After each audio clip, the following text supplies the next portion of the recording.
Mais uma aula de termofluidos. Aqui eu vou continuar na mesma linha de trazer exemplos para vários modelos, né? Aquela explicação de modelos computacionais, modelos experimentais, modelos analíticos. Eu vou trazer agora, estava faltando uma atividade de modelo experimental. Fica até contraintuitivo eu trazer uma atividade de modelo experimental na aula de métodos computacionais, né? Mas eu não vou fazer um experimento. Até mesmo porque é um experimento que a maioria dos alunos de engenharia mecânica já fez, é um experimento de túnel de vento, transferência de calor. Eu vou trazer ele representado da forma computacional. Eu vou transcrever esse experimento, eu vou colocar um erro experimental e transcrever ele em equações e explicar como é que funciona o experimento, né? Vai ser uma tradução computacional de um experimento. Por que que eu trago ele?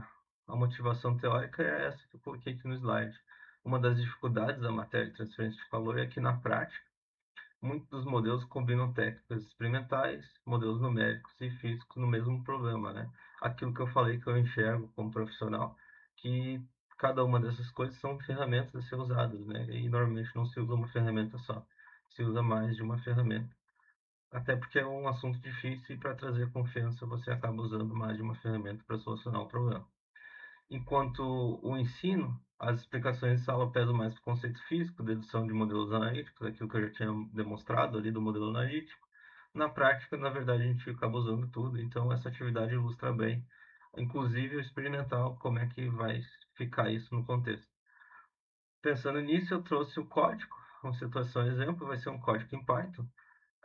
Essa aula tem dois fins, porque mais tarde a gente vai usar, não em muitos casos, a gente vai fazer mais uns dois programas no Python, para explicar como os softwares comerciais funcionam debaixo do motor, ali embaixo da caixa, tentar deduzir um pouco as coisas antes de, aí sim, usar amplamente o software comercial, né? Eu sei que a boa parte dos alunos de engenharia não gosta de programar, mas eu faço essa abertura usando o Python, que é um pouco mais fácil de representar um problema de engenharia.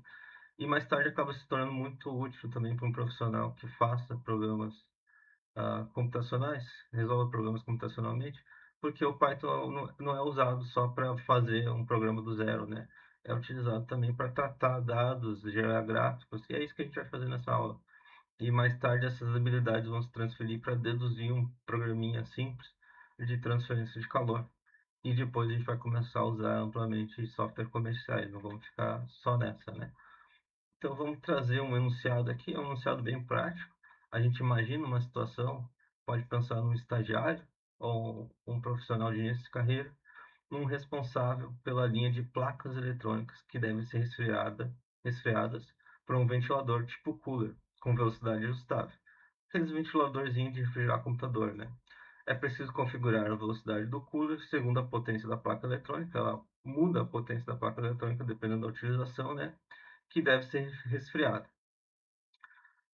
Logo se teve a ideia, esse era um técnico de eletrônica, um técnico no laboratório, ele teve a ideia de colocar o equipamento no laboratório de eletrônica e assim ter um experimento para medir a velocidade do cooler e a potência da placa e achar uma função em relação às duas coisas, né? E coletar os dados sobre o problema e assim achar a função. E a gente vai fazer esse experimento, só que vai fazer computacionalmente, né? A gente vai imaginar esse experimento. Então eu vou para o meu ambiente de programação. É esse link aqui, mas eu já tenho aberto ele aqui. Eu tenho aberto ele aqui. Ele está aqui no Moodle também. É o link programação aula zero. Esse link aqui, ele está aberto aqui para mim. Esse link aqui, ele já tem um enunciado aqui. E como é que a gente vai trabalhar isso no Python, né? Uma das primeiras coisas que se define no Python é que o Python, diferente de uma linguagem mais básica de programação, né? Provavelmente vocês aprenderam com C, ele traz muita coisa pronta, ele traz muita ferramenta de engenharia já embutida nele. Ele traz o que se chama de bibliotecas, né? Biblioteca para fazer gráfico, para trabalhar com vetores, ele tem muita coisa pronta, não precisa programar tanto, tem soluções prontas para ser usada, é uma vantagem do Python. E uma dessas bibliotecas é justamente a parte de propriedades do ar que a gente vai usar. Eu sei que essa biblioteca também é utilizada em refrigeração, o nome dela é coolprop. Como ela não está no ambiente padrão aqui, esqueci de avisar, né? Eu estou no Colab, eu tenho que me cadastrar para poder fazer na minha conta do Google, né? Esse ambiente do Google, fazer um ambiente virtual de Python. Não precisa instalar Python. E pode instalar as bibliotecas direto aqui no browser da internet. Aqui eu tenho comando para instalar essa biblioteca. Como eu estava dizendo, é uma biblioteca de engenharia e ela não tem um ambiente padrão. Então eu vou primeiro abrir um notebook novo. Aqui está tudo resolvido, né? A gente pode acompanhar o que está resolvido. Mas eu queria começar do zero com vocês. Então eu vou abrir aqui, arquivo. Eu vou abrir novo notebook no Drive. Aqui vai salvar direto no meu Drive, vai fazer um novo notebook.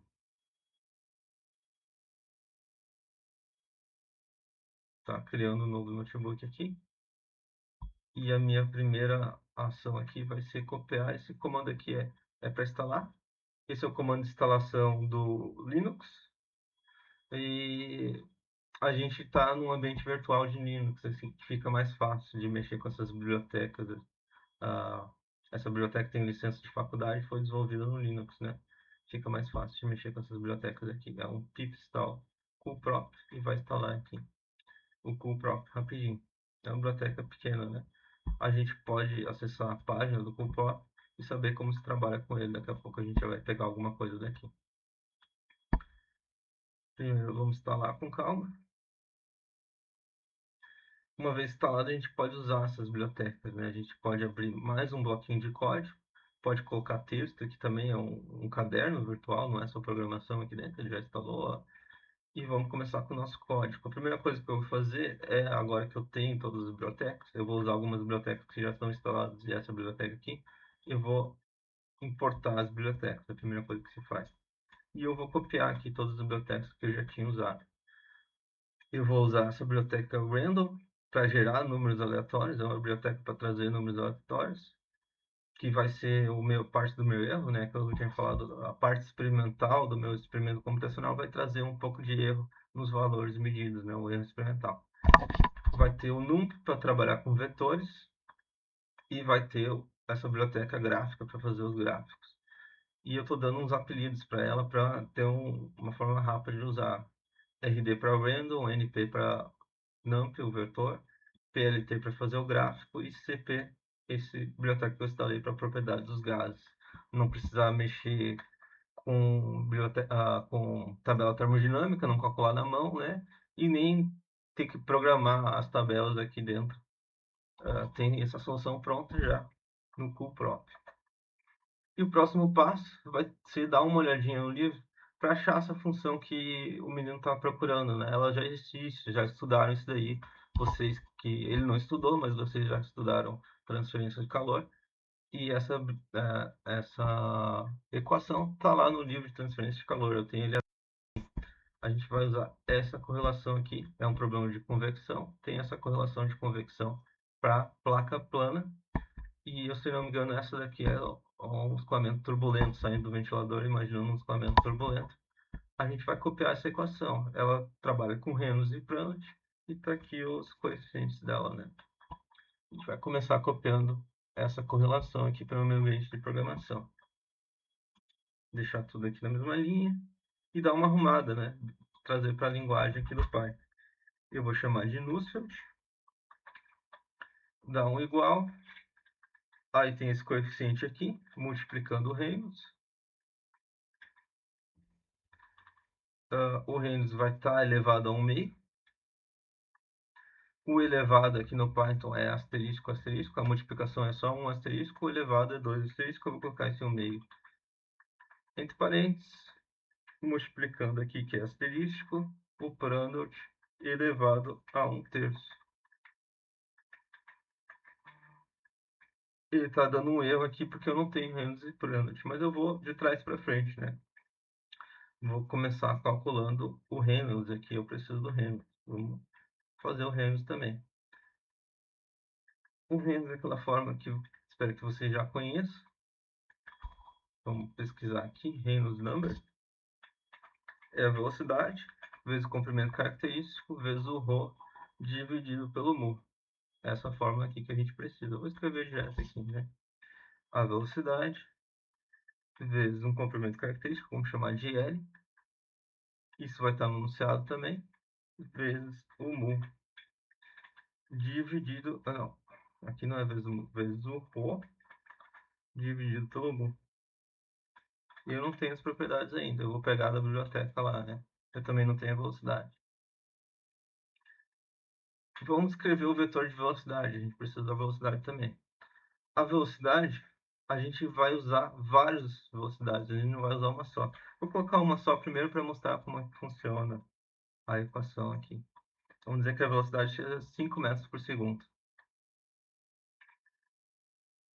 Eu não vou poder usar ainda porque tem que ter os outros valores, né? Mas vamos deixar 5 metros por segundo. Depois eu vou explicar que eu vou fazer um vetor de velocidades. Eu vou pegar várias velocidades, né? Ele vai repetir o experimento. Vamos pegar mais uma coisa do enunciado. Na verdade, vamos colocar o texto do enunciado aqui antes. Esse aqui era o enunciado. E vamos interpretar ele aqui. Então, ele fez o experimento. Como é que ele fez o experimento? Ele está descrevendo aqui. Ele pegou a placa, o componente eletrônico, e ele fez várias medições, tentando manter a temperatura da placa estável em 50 graus Celsius. Então, ele tinha o controle da potência da placa, ele estava vendo a potência da placa, e estava ajustando a velocidade para tentar manter 50 graus Celsius. Esse valor provavelmente era um requerimento do produto, né? Acima de 50 graus, digamos que ia começar a depredar o chip eletrônico dele, podendo diminuir a vida útil, queimar o componente eletrônico. Então ele limitou ali nos 50 graus Celsius e foi vendo, eu aumento um pouco a velocidade, eu posso resfria, eu posso aumentar um pouco a potência, eu posso equilibrar esses 50 graus com uma potência maior. Ele queria fazer um gráfico disso, né? É isso que a gente quer fazer. Então vamos trazer umas informações aqui. Ele falou de temperatura ambiente, colocar antes da velocidade, né? Temperatura ambiente. Ele falou em 20 graus Celsius. Vamos fazer 20 mais, vamos colocar em Kelvin já. Que depois eu vou usar o SI para tirar minhas propriedades. Então vamos deixar em Kelvin já. Esse jogo da velha aqui eu estou colocando. Vamos imprimir primeiro. Vou dar um print e vamos imprimir essa temperatura ambiente para ver se eu gerei mesmo essa temperatura ambiente.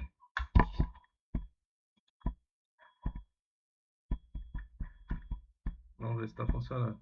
Ó, 293, ele calculou a temperatura ambiente em Kelvin, ele calculou isso aqui. Depois deu um erro porque não tem ali o resto das informações que ele precisa colocar, continuar fazendo os cálculos, né? O Python é assim, ele vai fazendo linha por linha, é um script. Ele dá problema só quando dá problema. O que está antes, que não tem problema, ele executa. Então dá para perceber o que é feito e o que não é feito, é tudo em ordem. E outra coisa também não é igual ao C, que tu lança uma variável, tem que dizer o que que ela é. Se é int, se é float, se tem vírgula ou se é inteiro. Ele identifica, ele já pensa. É variável, né? O tipagem dinâmica é o nome disso aqui. Eu posso colocar vírgula aqui, ele vai trabalhar da mesma forma, ele vai identificar, vai colocar vírgula lá. E vamos descrever quem é Kelvin, para não esquecer quem é Kelvin, isso aqui, né? Aí eu coloquei um comentário. Esse comentário aqui é só para ele não ler isso aqui. É só um comentário para eu enxergar, mas ele não vai executar. Aí tudo comentário. Muito bem. Outra coisa que a gente precisa é o comprimento da placa. Eu esqueci de colocar no anunciado, mas eu sei de cabeça aqui que esse comprimento é 10 centímetros, 0,1 metros. Usando o SI de novo, né? Comentando metros. O que mais a gente precisa aqui? A temperatura da placa, né? Temperatura da placa vai ser 50 graus. 50 mais 273,15. E agora a gente pode pegar as propriedades. Ele se antecipou um pouco aqui. O ambiente Google tem a inteligência artificial, ele consegue prever o que a gente vai pedir, né? A gente pode, às vezes, usar, mas eu vou tentar fazer passo a passo aqui. Agora está acusando que a gente não tem as propriedades. E a gente vai usar o quê? Usar o code próprio. O code próprio aqui tem toda a documentação, quem tiver interesse pode ir lendo, mas ele logo traz, ele fala que essa biblioteca, por exemplo, é em C++, não precisa trabalhar só com Python. O Python também trabalha com C++ por trás, né? Então eles importaram do C++ algumas bibliotecas, não é só o code próprio. essas linguagens que não são tão alto nível, elas rodam mais rápido, né? Não tem a tipagem dinâmica, acaba sendo mais fácil interpretar rodando mais rápido. Então tem muita biblioteca rodando rápido por trás do Python e te dando um ambiente mais agradável por causa da linguagem Python. Ela trouxe aqui que a nossa função de trazer as propriedades, ele chama aqui de High Level Interface, e ele dá um exemplo de uma função, ó, como é fácil trazer o row. Só copiar o exemplo e tudo está aqui, ó. Ele chama essa função que está dentro do pool próprio, então tem que colocar cp, chamar a função pool próprio, ponto, e chamar a função propriedade no SI. Aí ele indica o que precisa para executar essa função. Ele precisa do D, na verdade ele traz o D é a resposta, o D de densidade, tem que usar a mesma nomenclatura que está lá dentro da biblioteca, né? Ele precisa da temperatura e da pressão, do estado termodinâmico desse meu gás. Aí temperatura, pressão, e aqui está como nitrogênio o gás. Não vai ser o nitrogênio, a gente vai trocar. Usando o mesmo formato aqui, nem precisa pensar muito, a gente vai escrever ar em inglês, a biblioteca em inglês, né? Antes estava nitrogênio, a gente vai pegar do ar. Isso aqui já vai trazer a propriedade ρ. Eu posso dar um print no ρ, dada essa temperatura e essa pressão, vai trazer para nós aqui. Print ρ.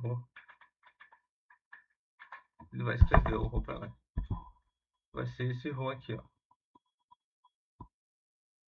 Acabou imprimindo outra coisa aqui. Não, não quero o mu ainda, quero só o ρ. 1.18. Muito bem. Só que a gente quer, para essa temperatura ambiente aqui que a gente deu, trocar. E tem que trazer também a pressão atmosférica.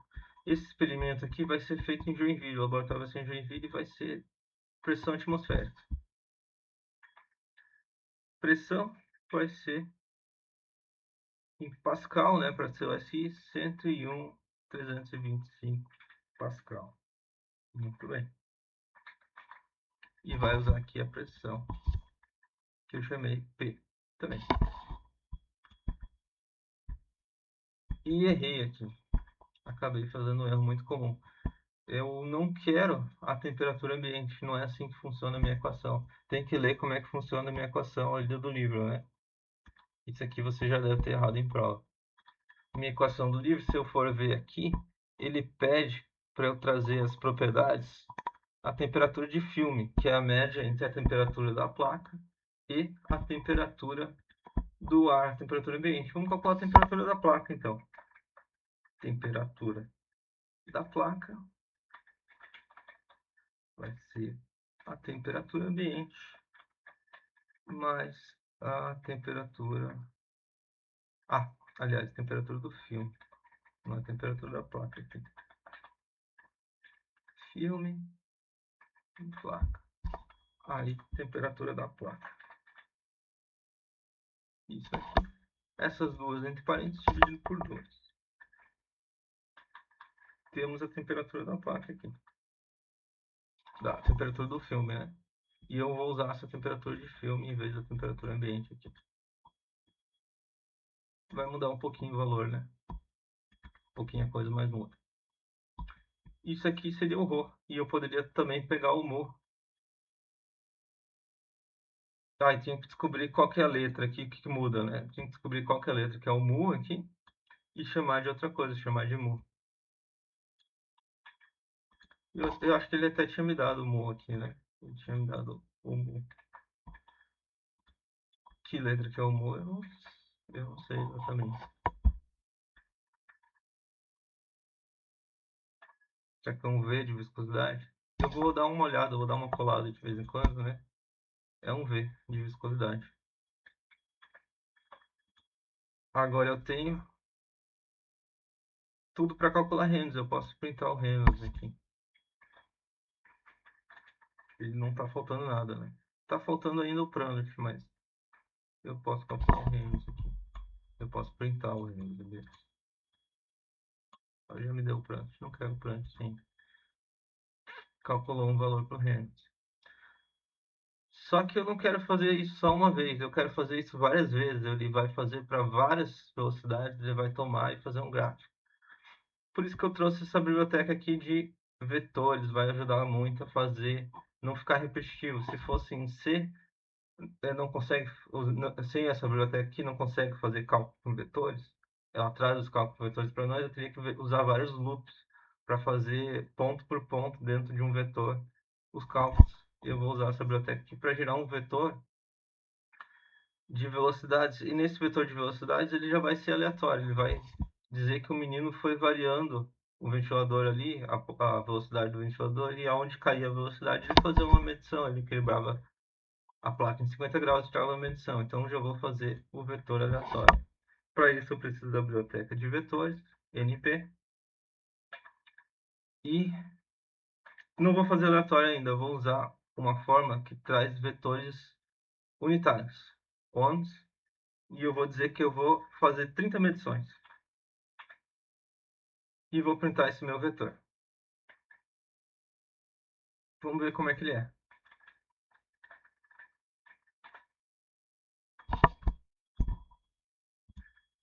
Printei o meu vetor, ó. 30 posições, todos com valor 1. E por estar usando o NumPy, ele vai também resolver o Reynolds. Não precisa dois loops aqui. Ele já trouxe todos os Reynolds com valor 1. Mas eu não quero o mesmo valor toda a vida, né? Eu quero vetores e vamos estipular uma faixa. Eu quero vetores entre 1 metro por segundo, velocidade mínima 1 metro por segundo, para não ter perigo de logo de cara queimar o eletrônico, para ter uma velocidade razoável, para ter uma certa potência, né? E vou variar essa velocidade entre 1 e 6 metros por segundo. Como é que eu faço isso? Eu tenho que chamar um vetor randômico, que eu também não lembro de qual. Eu vou pegar esse vetor aqui. Como é que se lança isso aqui? Ó? Eu chamo a biblioteca random, também é numpy, mas dentro do numpy eu uso o random e faço um vetor aleatório entre 0 e 1 agora. Se eu fosse imprimir só o vetor, sem esses cálculos aqui, a gente ia perceber.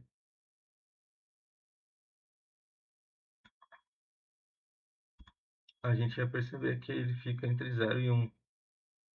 Não é mais o vetor de 1, é um vetor entre 0 e 1. E para ser no mínimo 1, eu somo 1 aqui no final. E para ser até 6, eu multiplico por 5 e vai dar vetores aleatórios entre 1 e 6. Esse que vai ser o meu vetor que estava lá escrito, vezes 5 mais 1, né? E agora varia o Reynolds também. Então eu tenho o meu Reynolds e tenho o meu falta o Nusselt. Para o Nusselt eu preciso mais propriedades aqui. Eu quero mostrar uma coisa aqui para vocês, é fazer a própria função. Eu vou usar várias vezes essa chamada de pegar as propriedades. Eu posso fazer uma função que pega todas as propriedades. É o que eu tenho aqui. E vou explicar como é que uma função funciona.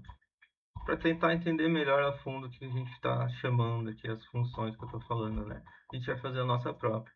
A gente vai definir uma função, chamar ela de, em inglês, né? Pegar propriedades do ar, poderia chamar em português também. Sem espaço, né? Underline, não pode ter espaço, tudo letra minúscula, esse é um padrão para escrever as coisas aqui no Python. Nome de função é bom que seja assim, seguir um padrão. Aí eu dou o que precisa da minha função, da temperatura e da pressão, e traz todas as propriedades que eu vou usar. Mais para frente eu vou usar o K, que é o coeficiente de condução do ar. Eu vou usar o mu, e estou calculando coisa aqui que talvez eu nem precisasse. Estou calculando nu, estou calculando CP para calcular o Prandtl também, né? E estou retornando em ordem o rho, o k, tudo que eu calculei eu estou retornando depois. E reparem também que para saber que está dentro dessa função aqui, o Python ele não usa aspas, né? Ele usa o tab, ele dá uma indentação aqui. Como é que funciona a indentação? Assim que eu escrever a função, se eu pular a linha, ele já vai fazer a indentação automática para mim. Mas digamos que eu queira tirar isso de dentro da função, eu tenho que usar atalho, Shift Tab, eu tiro dentro da função. E Tab eu coloco de novo dentro da função. E depois eu tenho que chamar essas propriedades Aí eu chamo tudo de uma vez só, é assim como está escrito aqui, ó. Eu chamo o rho, não está dentro da função, eu quero colocar fora da função. Eu quero o rho em ordem, né? Tem que colocar em ordem. O k, o mu, o nu, o cp e o prana vai ser igual à função, dando a temperatura de filme e a pressão. Com isso, eu poderia printar todas as minhas propriedades aqui, ó. Ele calcula todas as propriedades dadas essa temperatura e pressão. Agora a gente tem as propriedades, a gente pode calcular também ali o Nusselt, estava faltando o Prandtl, né? E pode printar o Prandtl também.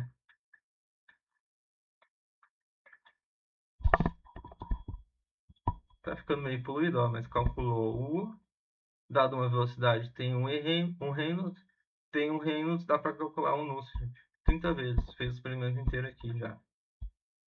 Mas eu não quero, o que o menino está colocando no final, medindo, não é o Nusselt, é a potência, né? Então tem que continuar colocando mais coisas aqui.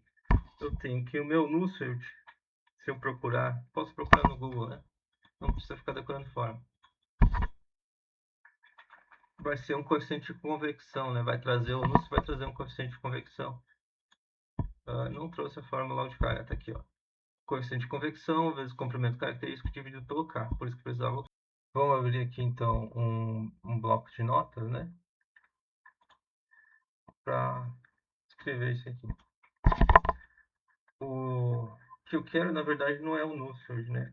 Eu vou ter que isolar o Nusselt, que eu quero é o H. Vamos escrever a fórmula aqui, então, Nusselt é igual a H vezes L dividido pelo K, coeficiente de condução do ar. E eu quero o H, né? Na verdade, eu nem quero o H, eu quero a potência, que depois eu vou calcular com H. Se eu colocar em evidência, então, o H, eu passo o L multiplicando o Nusselt vezes K, e divido pelo L. Esse vai ser o meu H. Se eu copiar aqui, vai calcular o meu H. E depois, vamos calcular a potência. Chama a potência de Q. Vai ser o meu H vezes a área. A área, falar que o chip é quadrado. Então, L elevado ao 2, a área do chip, vezes a diferença de temperatura. Temperatura mais quente vai ser a temperatura da placa, menos a temperatura ambiente. É isso aqui, a gente pode imprimir agora o que? Print aqui. Então a gente vai estar acrescentando aqui para cada velocidade, ó, a primeira velocidade 5 metros por segundo vai refrigerar uma placa de 23 watts. Aí depois cai para 3 metros por segundo a velocidade, cai a placa que ele vai refrigerar e assim por diante. Para cada velocidade vai ter um valor. Agora a gente pode apagar esses prints aqui, né? Não precisa mais desses prints. E pode fazer o gráfico. Começar com a minha biblioteca gráfica. A minha biblioteca gráfica vai ser o seguinte.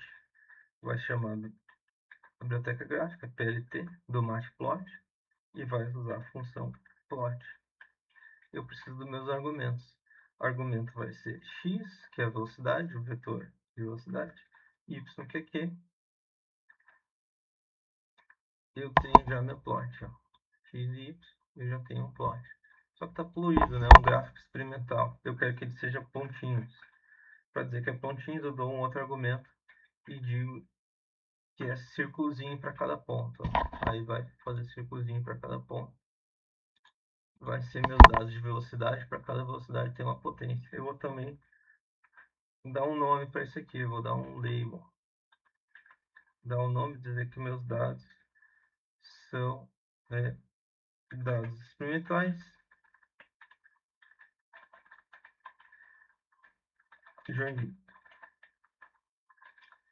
E eu vou dar legenda para o X e para o Y, para saber o que eu estou plotando, né? É igual um Excel aqui. Só que eu tenho que fazer tudo com base em comandos, né? Então, um label para X label, e vai ser a velocidade, U, unidade, metros por segundo. vai ter também meu Y-label.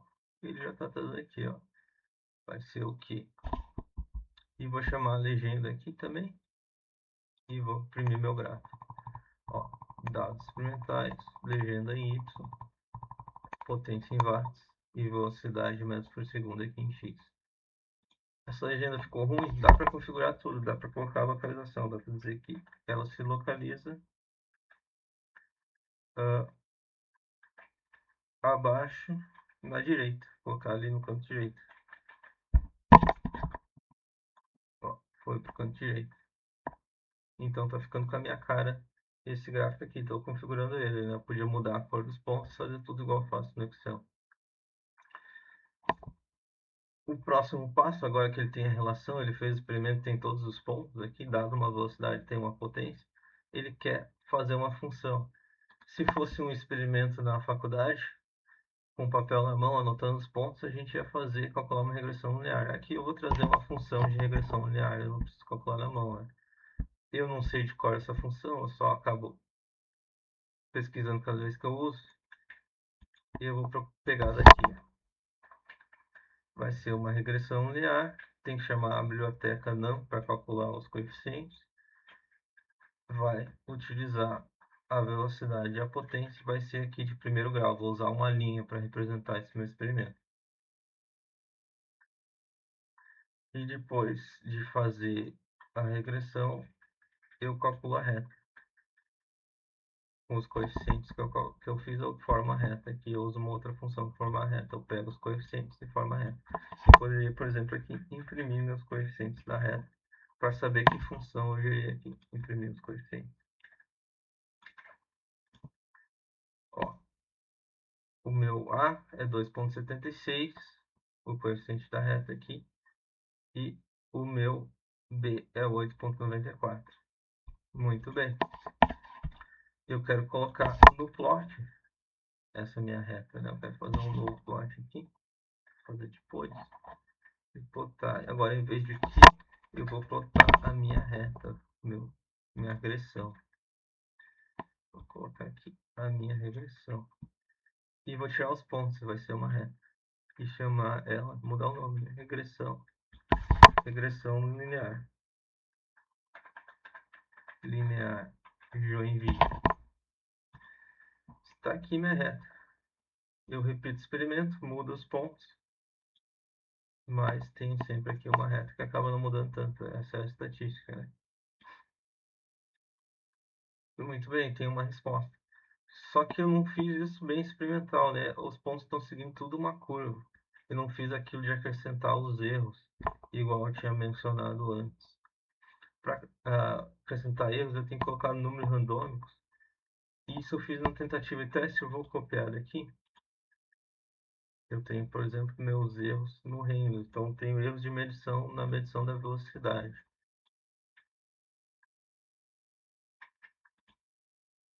Colocar os erros em Reynolds. E colocar também meus erros em Nusselt.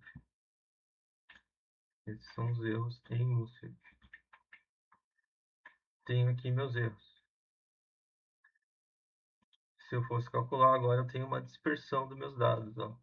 E eu fiz na tentativa e na prática, né? Tentativa e erro, eu coloquei 5% de erro para mais e 5% de erro para menos. Somei mais e menos, então 10% de erro, né? Para não ficar tendencioso só para mais, só para menos.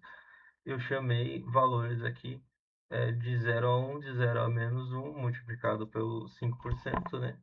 E coloquei o erro no Reynolds. Coloquei 15% aqui, 7,5 para cada lado, para mais e para menos, também no Nusselt. E deu essa dispersão aqui legal.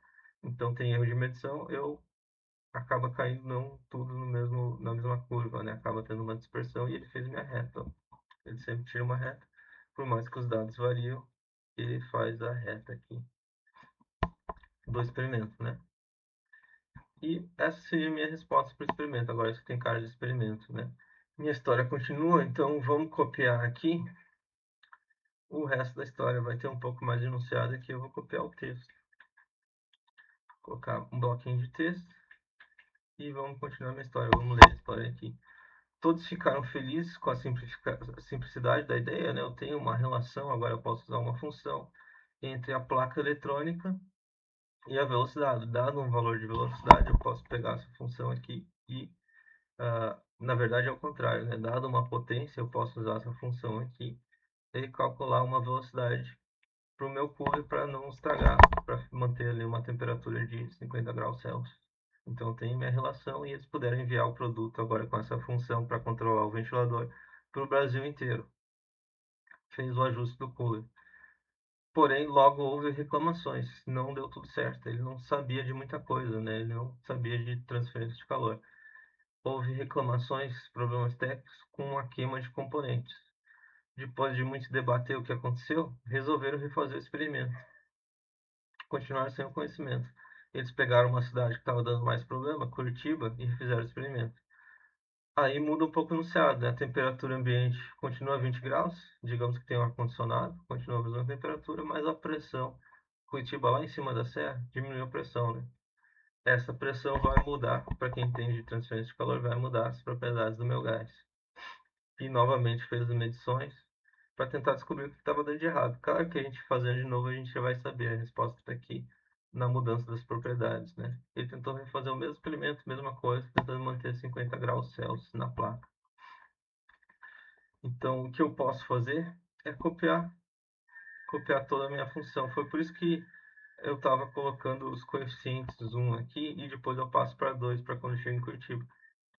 Para não ter que ficar fazendo eternamente essa mudança de coeficientes, eu vou copiar aqui. Eu vou atualizar a minha função, porque agora vai aparecer os coeficientes aí que vai mudar, né? Vai aparecer os coeficientes 1 aqui. Eu poderia copiar isso daqui e fazer agora para Curitiba aqui embaixo. Vamos rodar para ver se está tudo certo. Tá rodando tudo certo, sim. E vamos colocar mais código. Vamos colocar esse aqui. Agora, como eu tenho a lá de cima já rodada, eu não preciso importar tudo de novo. E eu teria que ficar mudando coeficiente por coeficiente de 1 para 2 aqui. A pressão eu teria que atualizar, né? Essa é a parte importante, atualizar a pressão. Vai ser essa pressão aqui em Pascal. Então eu vou tirar a vírgula e colocar um zero atrás. E vou dando uma nova temperatura. Na verdade, a temperatura de plástica já foi dada, eu posso tirar aqui, não precisa fazer de novo. O comprimento também não precisa de novo. Eu posso calcular uma nova temperatura de filme, trocando aqui para 2. Apesar das temperaturas se manterem, eu posso fazer de novo. Eu não preciso da função, eu posso ir atualizando cada coisa. Aqui para baixo eu teria que calcular novas propriedades agora para pressão em Curitiba, vai mudar as propriedades do ar. Aí eu teria que colocar 2, 2, 2. No fim, eu vou copiar aqui de novo, eu não vou ficar perdendo tempo trocando todos os coeficientes, né? Posso introduzir algum erro, alguma coisa assim. Eu vou, a partir das propriedades do ar aqui, eu vou criar tudo. Vou adiantar a nossa vida aqui. E posso plotar. Posso plotar só Curitiba. Aqui eu já plotei os dois. Vamos plotar primeiro só Curitiba, que é o que atualizou, né? Posso plotar Curitiba e uma nova função. Para dada velocidade, agora recalculando as coisas para aquela nova pressão, né? Mudou a pressão, recalculei tudo, dá uma potência. A princípio parece meio que igual, né? Mas se eu for comparar com Joinville vai dar diferente. Então vamos tirar do comentário. Já está rodado Joinville, então eu posso botar os dois juntos. Botar Joinville e botar Curitiba, que eu mudei o label para dizer que é Curitiba, né? Aí Joinville eu uso 1, o índice 1, e Curitiba eu uso o índice 2 e recolhei tudo com o índice 2. E coloco uma do lado da outra, dá para perceber que mudou bastante a minha função aqui. Vamos debater o que mudou aqui então. Dá para perceber, rodando várias vezes, que agora eu tenho uma função para Curitiba e uma função para Joinville e elas mudam, né? Vamos discutir o que mudou aqui então. Se eu pegar uma velocidade de 2 metros por segundo, no ar mais denso, a pressão atmosférica aqui em Joinville, eu consigo refrigerar um eletrônico a 5 watts. Potência 5 watts, eu consigo manter ele a 50 graus com 2 metros por segundo. Se eu pegar o mesmo 2 metros por segundo, subir a serra e fazer o experimento lá em Curitiba, eu consigo refrigerar um componente eletrônico de só 4 watts. Nessa brincadeira aqui do ar mais rarefeito, não ter tanta molécula, não carregar tanto calor quando passo por cima do eletrônico, eu perdi 1 watt. Quer dizer que se eu usar a fórmula de Joinville e, dado 5 watts, usar 2 metros por segundo, eu posso queimar meu eletrônico se eu estou operando em Curitiba com ar mais rarefeito. Essa que é a diferença de uma função para outra. Não considerou as propriedades do gás ao fazer essas funções aqui e vai mudando de lugar a lugar, vira uma bagunça, né? Aonde for, se mudar a temperatura, se mudar a pressão, vai dar problema, vai ter uma função para cada lugar, não funciona, né? Tem que usar os adimensionais. Então, minha historinha começa a progredir e a gente vai corrigir esse erro, né? Tem mais um pouco de texto aqui, é a conclusão que eu já acabei dizendo aqui. Como podemos perceber, o modelo não captura as mudanças de temperatura e altitude, ou a convecção é um fenômeno complexo, né, que envolve a interação entre fluido e superfície. Assim, a correlação usada tinha nenhuma informação física sobre a propriedade do fluido. Então, na verdade, é sugerido pelos livros, né, usar dimensionais, usar redes inúteis, que a gente já tinha calculado, né, a gente já está calculando as dimensionais. Na verdade, é só atualizar o gráfico. Como a gente já calculou aqui, dá para chamar eles aqui, mudar os gráficos, né? É o que eu fiz aqui, ó. Eu mudei os gráficos e também refiz a regressão linear usando agora o Reynolds e Nusselt. Eu não vou mais fazer a correlação em cima de U e V e vou plotar Reynolds e Nusselt e a gente vai ver a mudança aqui, ó, para Joinville e a gente pode fazer de novo para Curitiba também. Eu fiz passo a passo, né? E agora a gente vai ver a mudança na hora de comparar uma com a outra. Aqui eu não vou mais programar porque a gente já programou tudo, vai ser uma repetição que a gente já fez anteriormente. Esse, apesar de extensa essa atividade, ela acaba repetindo as mesmas coisas, né? Então, eu calculo para Joinville, calculo para Curitiba, repito o gráfico e a gente vai ver que eles vão passar a ficar mais perto um do outro, né? Vai melhorar a minha relação, não vai ter tanto erro. A certo momento tá batendo uma em cima da outra, coisa que não acontecia aqui antes, ó. Nunca casava uma em cima da outra, sempre tinha uma diferença. E nas pontas ainda continua um pouco de erro. Esse erro que continua é que, na verdade, a regressão que deveria ter usado não é linear. Essa é uma função, a gente já tinha usado a função, a gente já tinha colocado a função aqui, é exponencial, né? Por isso que no começo e no final foge um pouco da reta e aparece um pouco de erro. Se a gente voltar para a função aqui, ó, voltar para uma correlação, refazer a correlação usando exponencial, volta para a mesma função que a gente tinha usado no começo e fica em cima uma da outra, Joinville e Curitiba. Por mais que a gente está usando número randômico, né? Que coisa louca. Acaba em cima da mesma função, porque o randômico não importa no nosso experimento. Vai seguir a mesma relação que a gente programou aqui dentro. Curitiba e Joinville vão ficar iguais. Acaba tendo pontos diferentes, mas vão cair sobre a mesma função, né? Um vai mais para frente, outro vai mais para baixo por causa das propriedades diferentes, né? Mas pode usar a mesma função que não vai queimar a componente em Curitiba e nem em Joinville. Pode usar a mesma função para todos os locais se usar o adimensional. Essa é a moral da história, né? Aqui continua um pouco a história, dá uma conclusão para ela, né? Diz que foi satisfatória. Agora, usando transferência de calor, tudo se encaixa, né? Por isso que é importante estudar a transferência do calor e aplicar os conhecimentos na hora de fazer experimento também. Acaba se comunicando, né? A teoria, as equações e os experimentos acaba se comunicando tudo. E aqui eu também mostrei como ficaria, eu não vou ensinar ainda, é claro, mas para frente eu posso ensinar como ficaria usando o CFD.